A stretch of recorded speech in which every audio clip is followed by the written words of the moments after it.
18ನೇ ತಾರೀಕು ನಡೆದಂಥ ವಿಧಾನ ಪರಿಷತ್ತಿನ ಚುನಾವಣೆಯಲ್ಲಿ ಕೆಲವು ದೃಶ್ಯ ಮಾಧ್ಯಮಗಳಲ್ಲಿ ಬೇಲೂರಿನ ಶಾಸಕ ಎಚ್ ಕೆ ಸುರೇಶ್ ಅಡ್ಡ ಮತದಾನವನ್ನು ಮಾಡಿದ್ದಾರೆ ಅಂತಕ್ಕಂಥ ಸುದ್ದಿ ಬಂದ ಕ್ಷಣ ನನ್ನ ಕ್ಷೇತ್ರದ ಜನತೆ ಮತ್ತು ನನಗೆ ಎಲ್ಲೋ ಒಂದು ಕಡೆ ಭಗವಂತನನ್ನೇ ನಂಬಿ ಜೀವನ ಮಾಡ್ತಕ್ಕಂಥ ಸಂಘಟನೆಯ ಶಕ್ತಿ ಅಂತಕ್ಕಂಥ ತಾಯಿ ಬೇರೆ ಇಲ್ಲ ಪಕ್ಷ ಬೇರೆ ಇಲ್ಲ ಅಂತಕ್ಕಂಥ ನನ್ನಂಥವನ ಮೇಲೆ ಆರೋಪ ಬಂದಿರತಕ್ಕಂಥದ್ದು ಇದು ಸತ್ಯಕ್ಕೆ ದೂರವಾದಂಥದ್ದು ಅಂತಕ್ಕಂಥ ದೃಷ್ಟಿಯಿಂದ ಆ ದಿನವೇ ತಮ್ಮ ಮಾಧ್ಯಮ ಮಿತ್ರರಿಗೆ ನಾನು ಕೂಡಲೇ ವಿಧಾನಸೌಧಕ್ಕೆ ಹೋಗಿ ನಾನು ಅಡ್ಡ ಮತದಾನವನ್ನು ಮಾಡಿಲ್ಲ, ಪಕ್ಷದ್ರೋಹವನ್ನು ಮಾಡಿಲ್ಲ, ತಾಯಿ ಬೇರೆ ಇಲ್ಲ ಪಕ್ಷ ಬೇರೆ ಇಲ್ಲ ಅಂತಕ್ಕಂಥ ಭಾವನೆಯಿಂದ ನಾನೊಬ್ಬ ಸಂಘ ಪರಿವಾರದಿಂದ ಬಂದಂಥವನು, ಪ್ರಾಮಾಣಿಕವಾಗಿ ಹಿಂದುತ್ವಕ್ಕೆ ಒತ್ತನ್ನು ಕೊಡ್ತಕ್ಕಂಥವನು. ನನ್ನ ಮೇಲೆ ಪ್ರಾಮಾಣಿಕರ ಮೇಲೆ ಈ ರೀತಿ ಆರೋಪವನ್ನು ಮಾಡಿ ಪಕ್ಷ ನಿಷ್ಠೆ ಇರ್ತಕ್ಕಂಥವ್ರಿಗೆ ಎಲ್ಲೋ ಒಂದು ಕಳಂಕವನ್ನು ತರಬೇಕು ಅಂತಕ್ಕಂಥ ಮಾಡಿದರೆ ಇದಕ್ಕೆ ಸಾಕ್ಷಾತ್ ಪುಣ್ಯಕ್ಷೇತ್ರ ಇವತ್ತು ಮಂಜುನಾಥ ಸ್ವಾಮಿಯನ್ನು ಕಾಯ್ತಕ್ಕಂಥವನು ಅಣ್ಣಪ್ಪ ಸ್ವಾಮಿಯ ದರ್ಶನವನ್ನು ಪಡೆದು ಅಲ್ಲಿ ಅವನಿಗೆ ಸೇವೆಯನ್ನು ಸಲ್ಲಿಸಿ ಮಂಜುನಾಥ ಸ್ವಾಮಿಯನ್ನು ದರ್ಶನವನ್ನು ಪಡೆದು ಮಂಜುನಾಥ ಸ್ವಾಮಿಯ ಮುಂದೆ ತಮ್ಮಲ್ಲಿ ಪ್ರಮಾಣವನ್ನು ಮಾಡಿ ಹೇಳ್ತಾ ಇದ್ದೇನೆ, ನಾನೊಬ್ಬ ನಿಷ್ಠಾವಂತ ಪ್ರಾಮಾಣಿಕ ಕಾರ್ಯಕರ್ತ ಭಾರತೀಯ ಜನತಾ ಪಕ್ಷದ. ನಾನು ಅಡ್ಡ ಮತದಾನವನ್ನು ಮಾಡಿಲ್ಲ, ಭಾರತೀಯ ಜನತಾ ಪಕ್ಷಕ್ಕೆ ದ್ರೋಹವನ್ನು ಮಾಡಿಲ್ಲ.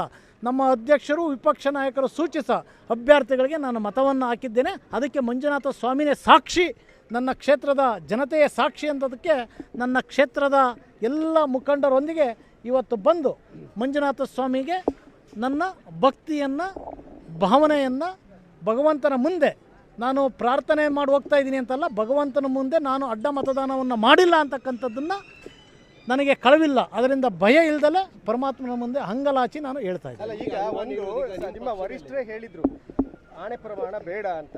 ಈಗ ನಿಮ್ಮ ರಾಜ್ಯಾಧ್ಯಕ್ಷರು ಹೇಳಿದ್ರು ಆಣೆ ಪ್ರಮಾಣ ಒಂದೇ ಸರಿದ್ರು, ಆದರೆ ಮತ್ತೆ ಬಂದು ಆಣೆ ಪ್ರಮಾಣ ಮಾಡುವಂಥ ಅವಶ್ಯಕತೆ ಇತ್ತು. ಬಹುಶಃ ತಮಗೆಲ್ಲ ಗೊತ್ತಿದ್ದಂಗೆ 18ನೇ ತಾರೀಕು ಚುನಾವಣೆ ಆಯಿತು. 19ನೇ ತಾರೀಕು ಬಂದಂಥ ಇದನ್ನು ಪ್ರಪ್ರಥಮದಲ್ಲಿ ರಾಜ್ಯಾಧ್ಯಕ್ಷರನ್ನು ಭೇಟಿಯನ್ನು ಮಾಡಿ ಅವರಿಗೆ ಒಂದು ಪತ್ರವನ್ನು ಕೊಟ್ಟು, ವಿಪಕ್ಷದ ನಾಯಕರನ್ನು ಭೇಟಿಯಾಗಿ ಒಂದು ಪತ್ರವನ್ನು ಕೊಟ್ಟು, ಅದೇ ರೀತಿಯಲ್ಲಿ ಕರ್ನಾಟಕ ರಾಜ್ಯದ ಉಸ್ತುವಾರಿ ಅಂತ ರಾಧಾಮೋಹನ್ ದಾಸ್ಜಿ ಅವರಿಗೆ ನಾನು ಪತ್ರವನ್ನು ಕಳಿಸಿ, ನಮ್ಮ ರಾಷ್ಟ್ರೀಯ ಪ್ರಧಾನ ಕಾರ್ಯದರ್ಶಿಗಳು ಕರ್ನಾಟಕದವರೇ ಆದಂಥ ನಾನು ಸುಮಾರು 20 ವರ್ಷ ರಾಜಕಾರಣದಲ್ಲಿ ಪ್ರಥಮದಲ್ಲಿ ಅವರನ್ನು ಭೇಟಿಯಾಗಿ ನಾನು ರಾಜಕಾರಣವನ್ನು ಮಾಡಬೇಕು ಅಂತಕ್ಕಂಥ ನಮ್ಮ ರಾಜ್ಯದವರೇ ಆದಂತಹ ಕರ್ನಾಟಕ ರಾಜ್ಯದ ಪ್ರತಿಯೊಬ್ಬ ಕಾರ್ಯಕರ್ತರ ನಾಡಿ ಮಿಡಿತವನ್ನು ಕಂಡಂಥ ಸಂತೋಷ್ ಜಿ ಅವರಿಗೆ ನಾನು ಪತ್ರವನ್ನು ಬರೆದೆ. ನಾನೊಬ್ಬ ನಿಷ್ಠಾವಂತ ಪ್ರಾಮಾಣಿಕ, ನನ್ನ ಮೇಲೆ ಈ ರೀತಿ ಆರೋಪ ಬರ್ತಾ ಇದೆ, ಅದಕ್ಕೆ ಭಗವಂತ ಮಂಜುನಾಥ ಸ್ವಾಮಿನೇ ಸಾಕ್ಷಿ ಅಂತಕ್ಕಂಥದ್ದನ್ನು ಹೇಳಿದ್ದೆ. ಅದೇ ರೀತಿಯಲ್ಲಿ ಮರುದಿನ ನಮ್ಮ ರಾಜ್ಯಾಧ್ಯಕ್ಷ ಹೇಳಿಕೆಯನ್ನು ಕೊಟ್ಟರು.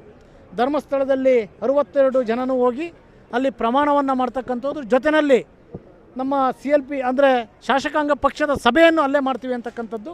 ಬಹುಶಃ ಅದಕ್ಕೆ ಏನು ತಡೆ ಬಂತ ಗೊತ್ತಿಲ್ಲ, ಆದರೆ ನಮ್ಮ ರಾಜ್ಯಾಧ್ಯಕ್ಷರಿಗೆ ಮೊನ್ನೆ ಮನವಿಯನ್ನು ಮಾಡಿದೆ. ನಾನು ತಾವು ಹೇಳಿದ ತಕ್ಷಣ ಪ್ರಮಾಣವನ್ನು ಮಾಡಿದ್ದೀನಿ, ಪತ್ರಿಕೆ ಹೇಳಿಕೆಯನ್ನು ಕೊಟ್ಟಿದ್ದೀನಿ. ನಾನಂತೂ ನಿಷ್ಠಾವಂತ ಇದ್ದೀನಿ, ನನ್ನ ಕ್ಷೇತ್ರದ ಜನ ನನ್ನ ಮೇಲೆ ವಿಶ್ವಾಸವನ್ನು ಇಟ್ಟಿದ್ದಾರೆ.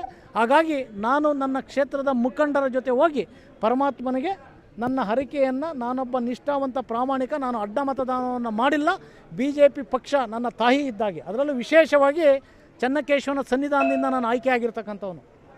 ಚನ್ನಕೇಶವನ ಆಶೀರ್ವಾದದಿಂದ, ಚನ್ನಕೇಶವನ ಬಲಭಾಗದಲ್ಲಿ ನಾನು ವಾಸ ಮಾಡಲಿಕ್ಕೆ ಆ ಭಗವಂತ ಆಶೀರ್ವಾದ ಮಾಡಿದ್ದಾನೆ. ಭಗವಂತನ ಶಕ್ತಿ ಇಲ್ಲ ಅಂದರೆ ಏನೂ ಆಗಲ್ಲ.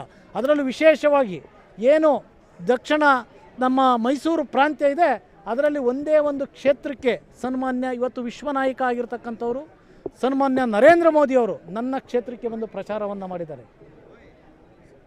ತಾಯಿಗೆ ದ್ರೋಹ ಆಗುತ್ತೆ ಆ ಕೆಲಸವನ್ನು ಮಾಡಿದರೆ ಅಂಥ ಮಹಾನ್ ನಾಯಕನಿಗೆ. ಅದ್ರ ಜೊತೆಯಲ್ಲಿ ನಮ್ಮ ಯಡಿಯೂರಪ್ಪನವರು ಆರೋಪ ಮಾಡಿದ್ದಾರೆ.